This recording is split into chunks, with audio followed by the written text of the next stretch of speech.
We are out on Raymond Wildlife Area in Unit 5B North, and we are capturing elk to send to West Virginia. At one time, West Virginia had elk, and they're looking to reestablish a population. We have a very robust elk population out here, and we can support some removals to send to West Virginia. The last elk that we know of that was taken in West Virginia were in the 1860s, and we put together a fairly large conservation effort. And last year we started with initially bringing 24 elk over from Kentucky. And we have almost 40,000 acres of habitat in southern coalfields of West Virginia. And this year our good friends in Arizona have agreed to help us with an additional 60 elk to bring back to our elk restoration project. We're looking to capture 60 elk out of this population. We're looking at 50 cows and 10 bulls. We're trying to target younger age class animals. Because Arizona is CWD free, we've never had a CWD positive case in Arizona, they asked us if we would be willing to support their translocation efforts. And it's been a great project, a lot of work going into it, but it feels really good to be able to send off these elk to West Virginia.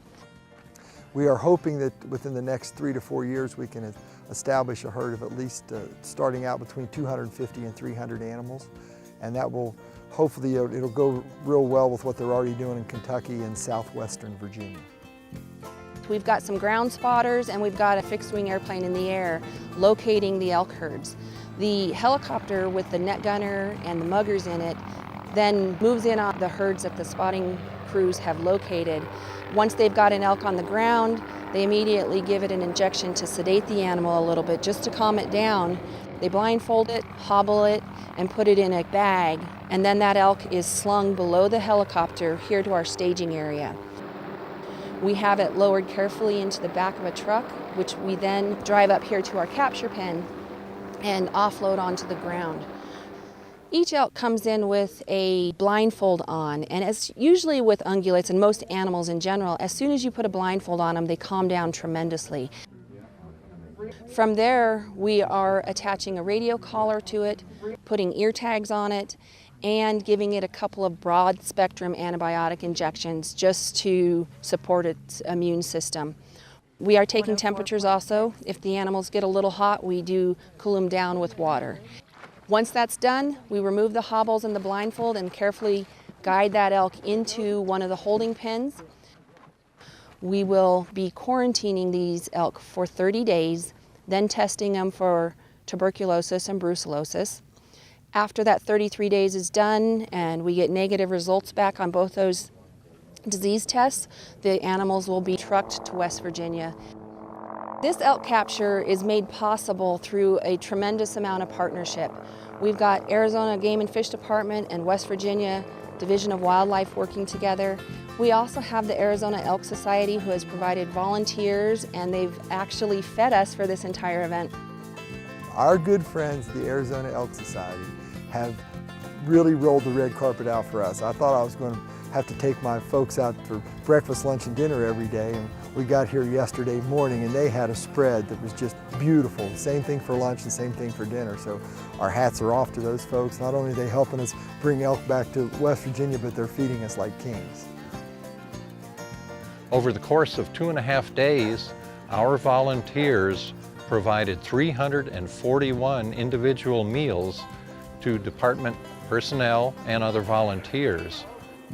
The Arizona Elk Society has the capability and equipment to feed up to 200 people at one time out in the field, and we have several trailers currently outfitted to handle these events that contain stoves, tables, chairs, dining canopies, and everything else needed to put on these events.